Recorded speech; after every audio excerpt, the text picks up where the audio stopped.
Hi, it's Helen from Heritage Organic Seeds, and today we are starting the sow along for our June subscription box. This video is the sow along for our Swede Wilhelmsburger. So this is really easy to grow, so let's get started. So to start off with, we are going to sow our Swede into small pots or modules. So I'm going to use these large modules. I'm not going to do the full tray. I'm going to use half of it for the Swede and half of it for the kohlrabi, which is also in the subscription box. So we're just going to fill it with compost.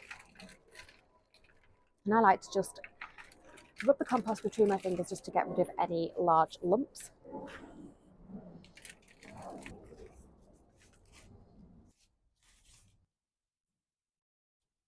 So now the modules are filled with compost, I'm just going to make a light dimple into each module with my fingers.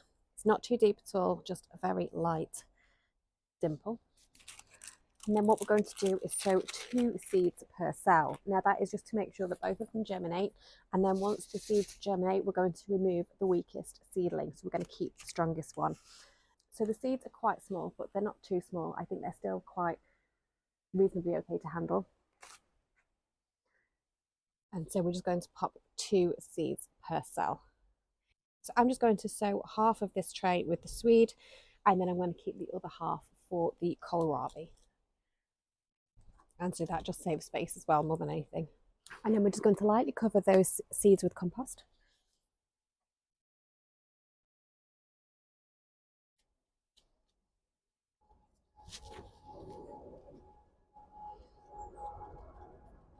And then lightly water with a fine spray.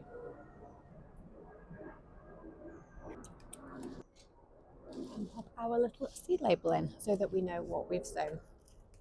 So I'm going to keep my tray of seeds in the greenhouse, but the greenhouse is just permanently open at the moment. So if you don't have a greenhouse, just feel free to leave it in a sunny position. The seedlings should germinate within about 2 weeks. And once they germinate, like I say, we're going to remove the weakest seedling and then grow that largest, strongest seedling on for a few weeks, just so that it can develop a good root system and develop some true leaves. And then once your seedlings have developed some true leaves and you feel that they're large enough to handle and large enough to transplant, then we can transplant them to their final growing positions. Do make sure your final growing position is a nice weed-free area. And when you plant out your Swede seedlings, you want to be planting them about 25 centimetres apart. And then you just need to keep your growing area weed-free and well watered over the summer.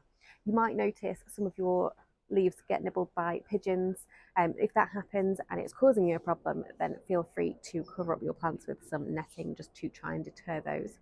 And obviously, if you prefer, you can also direct sow your Swede seeds into the ground in where you would like them to grow, if that is easiest for you. I always like to sow my seeds into modules.